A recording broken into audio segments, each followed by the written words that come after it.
What's up, everybody? Another episode. It's funny. I don't know. Maybe I got to get professional and record an intro video. These little tools. They're like, would you like to insert an intro video here? I don't know.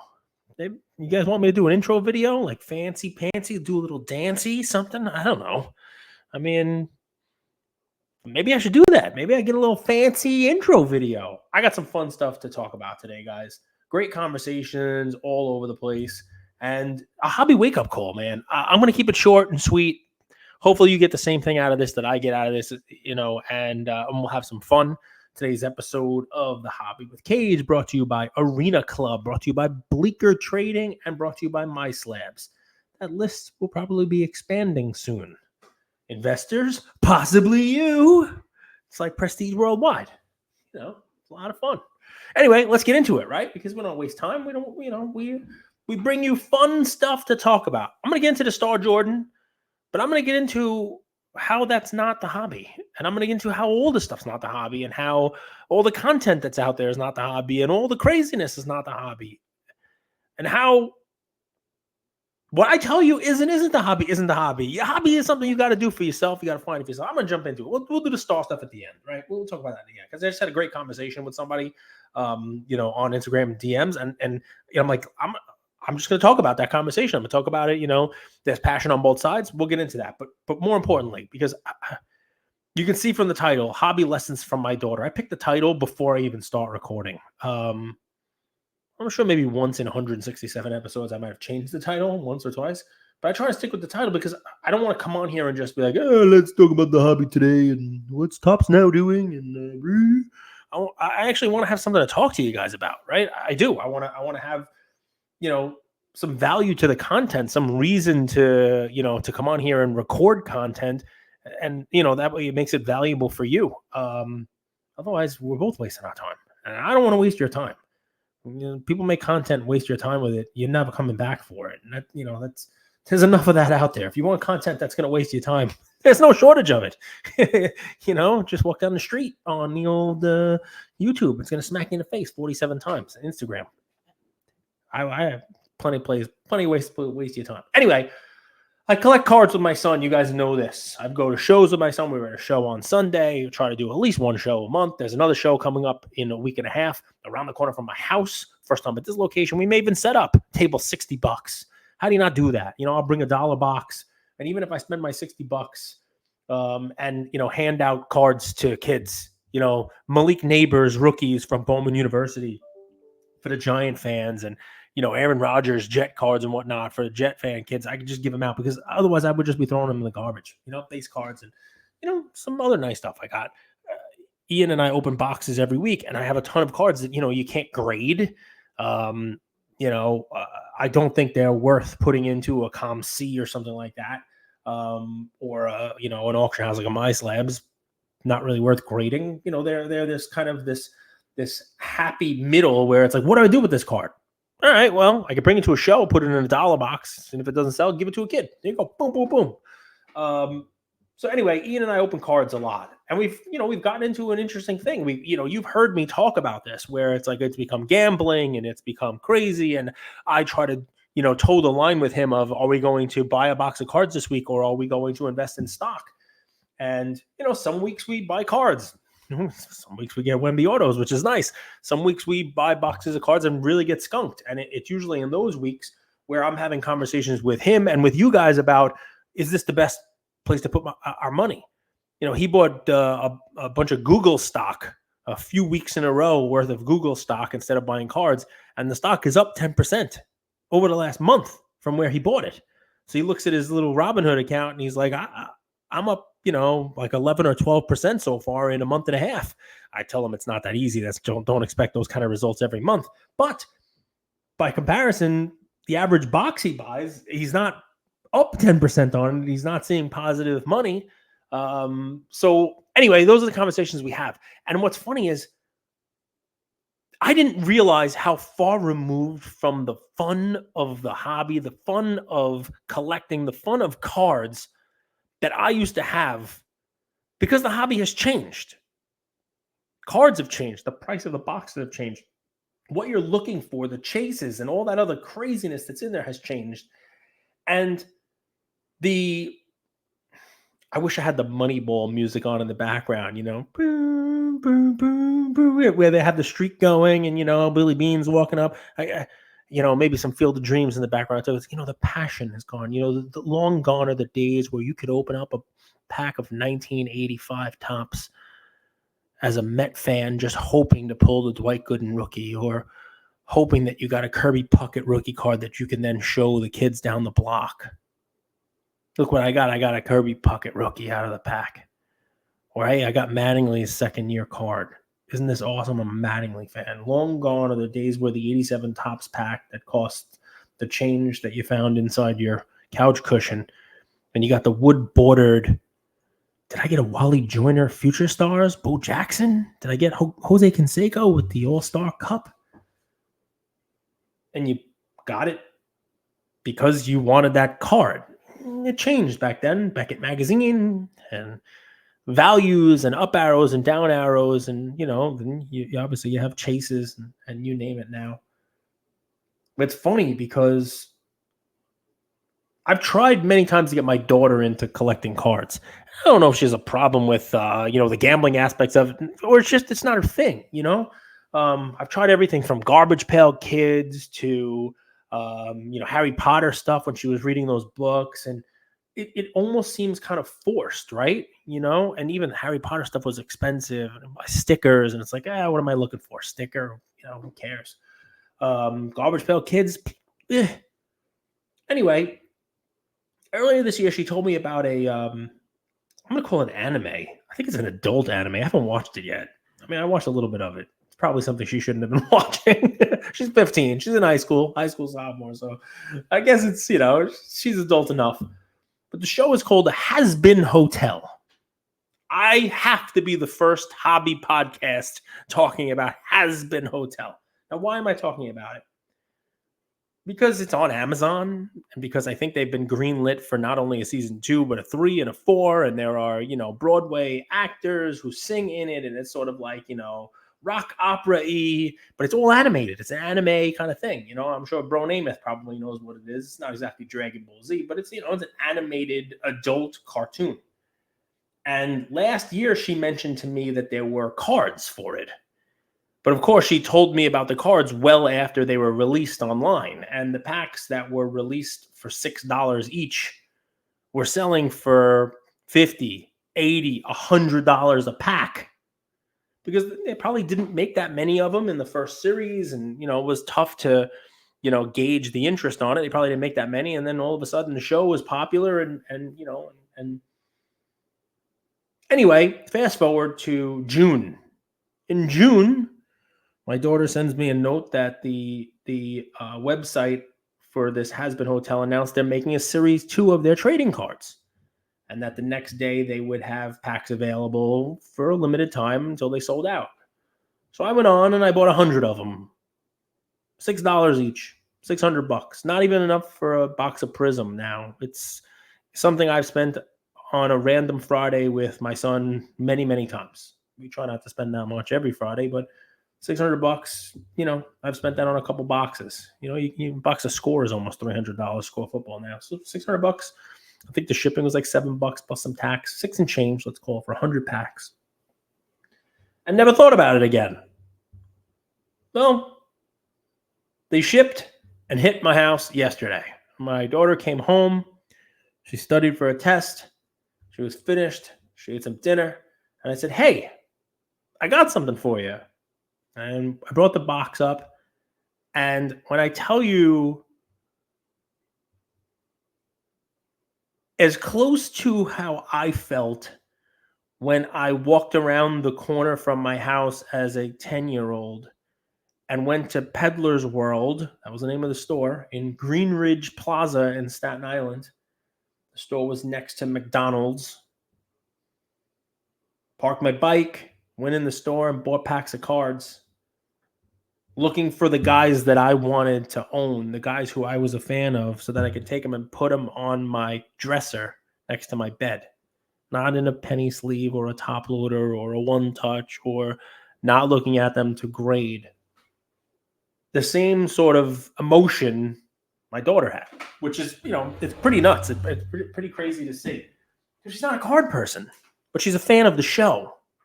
And it's a legitimate pack here. Here, I saved the wrapper. Has been hotel trading cards. The pack was $6. You got a foil card per pack, and this is the second edition, so I'm sure it's not going to be as valuable as the first. But the first thing she did was look at the card they came. Oh, I love this character. Oh, look at this one. Oh, this was not my favorite. Oh, this one did this, and I like this one. Oh, they made a card for this one's, pitchfork, and they made a. Oh, look at this one. It's one of the buildings. It's the hotel itself. And we went through a bunch of packs, and she said, "Hey, you know those plastic sheets that you have for Ian?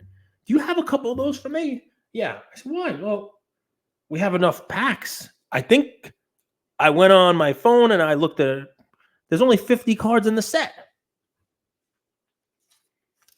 So this is what she did. I mean, here's the animation of them. I'm not telling you guys are going to like these. That's not the point, But she immediately made the 50 card set, put it in pages. I got to get her a binder today. And I stopped for a second. I'm not going to talk about these cards here anymore. It is what it is. The cards themselves are irrelevant. Look here. Here's a hollow, right? It's got a pitchfork. It's shiny. It's got foil. It's a legitimate card. It is what it is. And the packs are selling for like $15 to $20 a pack. And I paid $6, which is a great return on your investment, right? I could have sold these 100 packs for $1,000 profit easy yesterday. But I'm so glad I didn't. I don't know what the value of the cards we got in the packs are. I was actually thinking today about looking up, because the cards come in like common, uncommon, rare, ultra rare, and the foil ones are ultra rare. And there are some foils that are worth a lot more than others. We didn't even look. But she didn't care. She liked the ones of the characters that she liked, and she wanted to make a set. And we didn't make the whole foil set, but she wants to. So that means I'm going to be buying more of these, probably at a lot of higher price, so that we can complete the foil set. And there are secret rares that are very hard to get, and we didn't get a single one in our 100 packs, and I'm sure they're going to be worth a lot of money, but she does not care about that at all. We weren't opening the packs hoping to pull a secret rare, hoping to get the rarest one, because at the time we were opening them, she didn't even know that there were rares. Neither did I. Now, none of that matters. It's not changing the hobby the way that it is. It's not changing the fact that we buy our cards now. We buy packs hoping to hit the jackpot, hoping to hit the card, not just get a Wemby, but get a numbered Wemby or get a numbered auto Wemby, or, make sure that we're getting, cards. But what's funny about this is I wonder if our friends like this show. I wonder if it's a well-known show. It's got to be, right? I mean, Amazon has it, and it's greenlit for several seasons into the future. And I wonder if people know about these cards. And the people who do know about them, I mean, look, I looked online yesterday. I cheated because it's just, it's what the hobby's done to me. And PSA grades these things.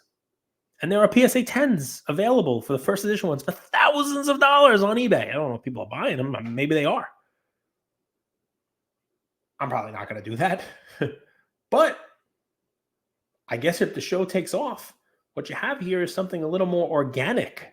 What you have here is something that the company didn't, raise the price crazy, even though they knew that the first season packs, the first series packs were selling for $100 a piece now online. They didn't raise the second edition packs to $20 a pack.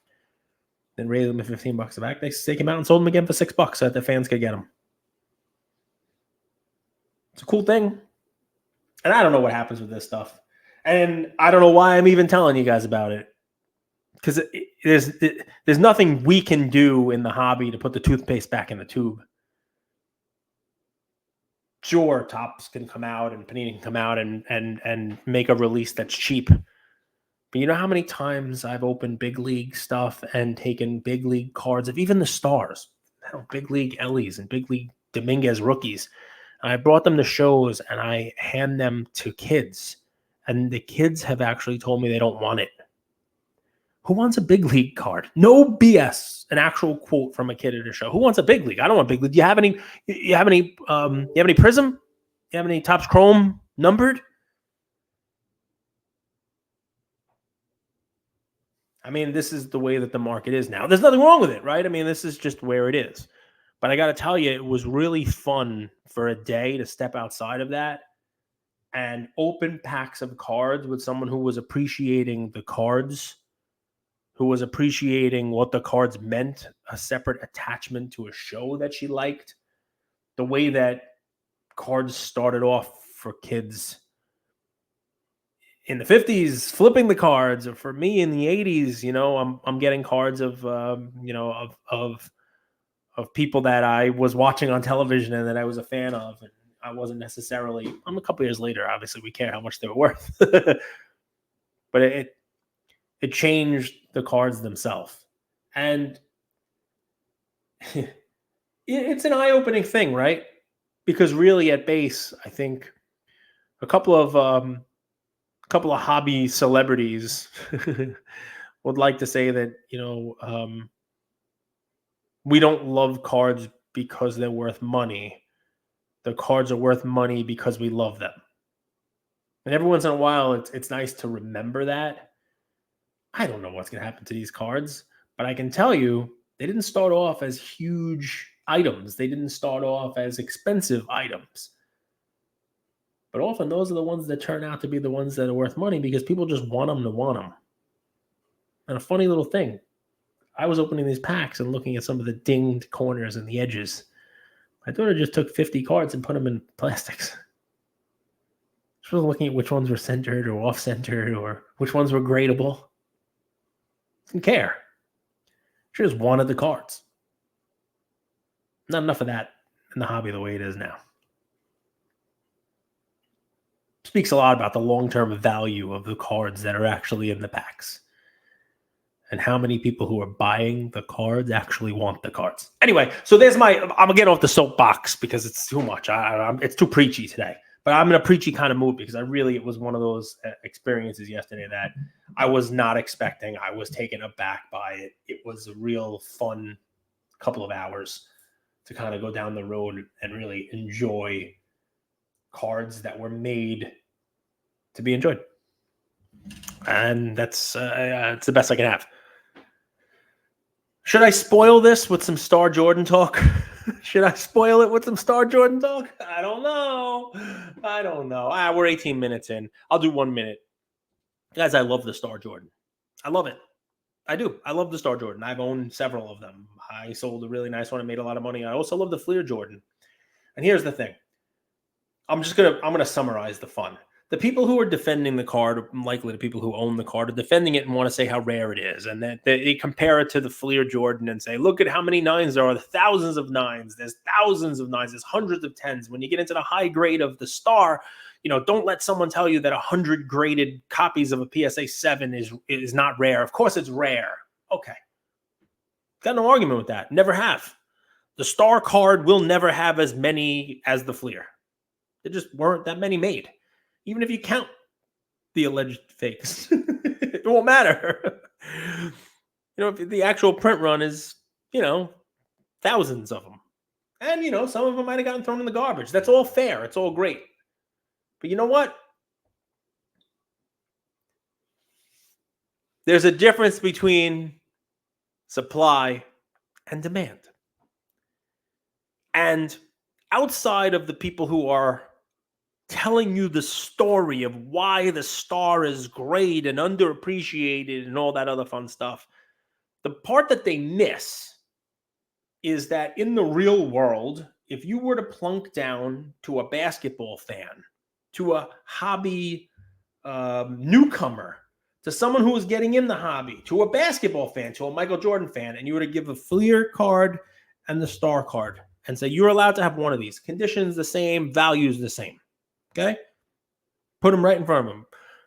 Who knows what that means, because the prices are fluctuating so much, whether it's a star, BGS 6 and a PSA 8 on the Fleer, whatever, okay? I submit to you that 11 out of 10 of those fans will take the Fleer. It's a known card. It's a much more iconic card. It is a much more iconic image. It is him dunking the ball. It was pack pulled from a brand that people have heard of, from a brand that still exists, from a brand that has Ken Griffey Jr. rookies in it, not just Star. I say Ken Griffey on purpose to give you guys from Star a little chance to be in there. People know Fleer. People collected Fleer. LeBron has a Fleer card, doesn't have a Star card. Anyway, 11 out of 10 people picked that Jordan. So what does that mean? Does it mean that one is more rare? Does it mean that Jordan's Fleer is more rare? No. But there's a difference between actual supply, actual demand, available supply, available demand. The demand for that Fleer is always going to be significantly more. So comparing the pop between the two is a silly thing because no one's got a chart for demand. And if they did, the demand chart for the Fleer is going to knock the crap out of the demand for the Star. And even that is irrelevant. Here is the whole point. Whether we're talking about the pop doesn't matter. Here's the best example I gave. I once made a mistake. Yeah, it happens. The shoes, they were tragic. The shoes, right? The shoes are tragic. Tell me what movie, guys. Send me a DM. Tell me what movie. I'll be very impressed. Here's a mistake. LeBron 2003 Topps Chrome Refractor BGS 10. Everyone knows that's rare. Let's not fight about rare, okay? The rare doesn't matter. I don't care what grade you're talking about with Star Jordan. Compare it to a BGS 10 2003 Topps Chrome LeBron Refractor. I think there's 32 of them. It's rare. It's rare in that grade. Sure, it's rare. But let's just talk about that card in that grade. If you looked at the chart of that card, you'll see that it was $10,000. Then 20, 30, 40. And people were buying it because they thought, oh my goodness, it's rare. This card's going up. The damn base card went up to $30,000 or $40,000, which is insane because that's not rare. But I want to use a rare card. So we're using this card in this grade. The card went up to like $200,000. Why? Because at $20,000, $30,000, $40,000, $50,000, people didn't want to sell it. So while the supply is 32, the supply is what the supply is. We don't need to talk about how many stars were thrown in the garbage, how condition sensitive it is, the crossovers between PSA and BGS. No, just assume it's rare. Fine. There's a couple thousand of them. Assume it's rare. Just like you're assuming right now that there are 32 BGS 10 LeBron 2003 Topps Chrome.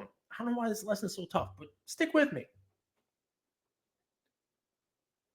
When it was $50,000, $60,000, $70,000, you didn't see them. The people who owned them said, I want to hold this card.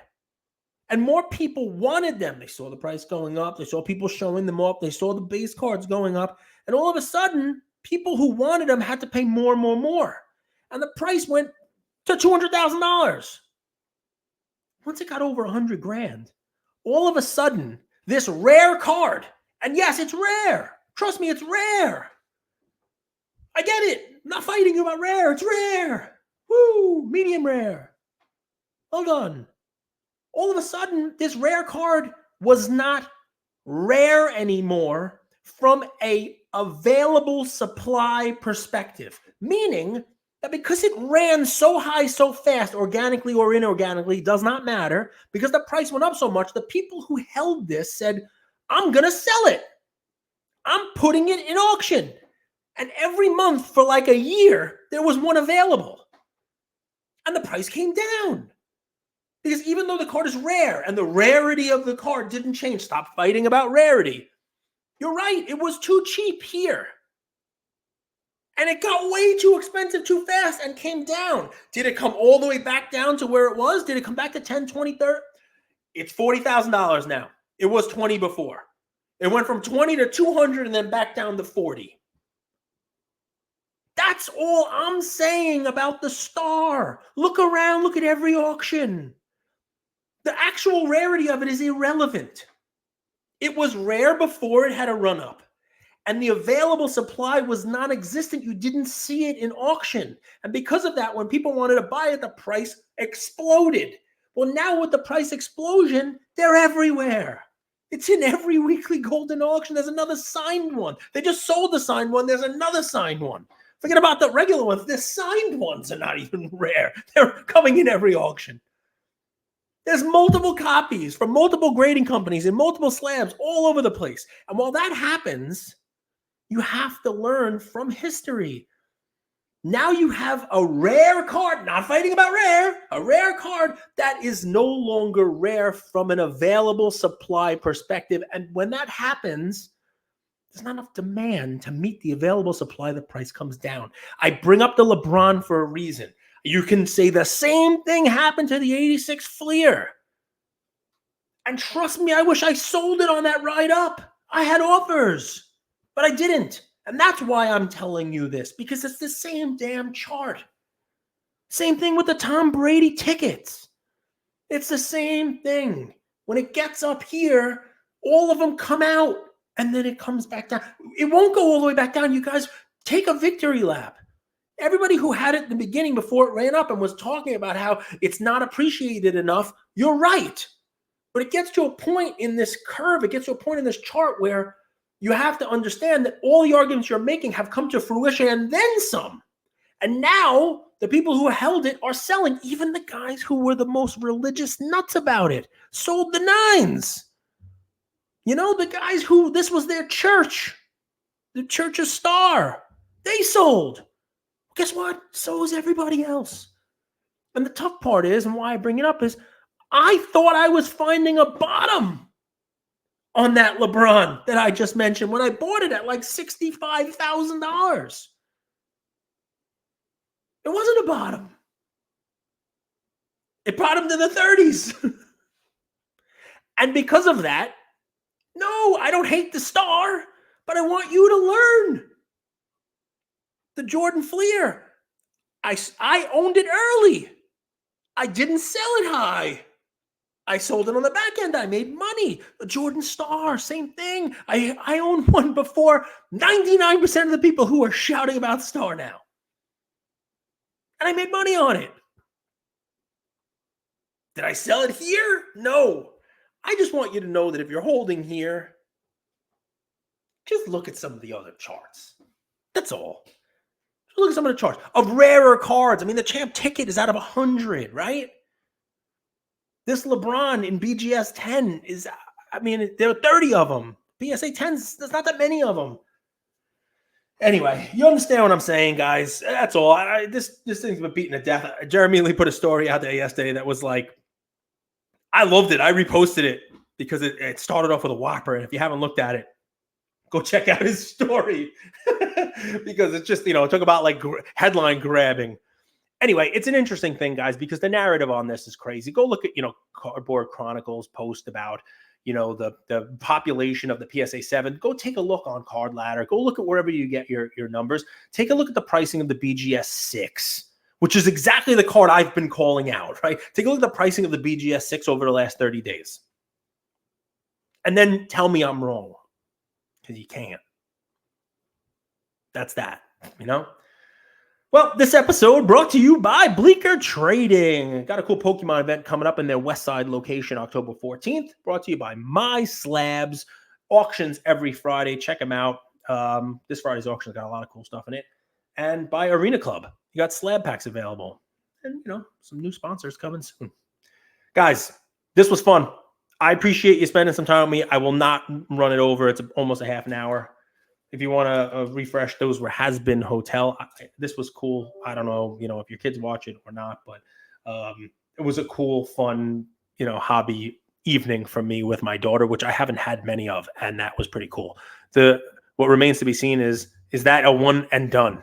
Does she want to keep collecting? Does she want to build the foil set now? Is there going to be a series 3? Are they going to make more cards? I don't know what the answer to that is. I would love to do whatever it is that I can to try to make this a regular thing, make this kind of an entry into the hobby for my daughter. That would be cool. It remains to be seen, though. I'll keep you guys posted. Talk to you guys soon. Take care, everybody.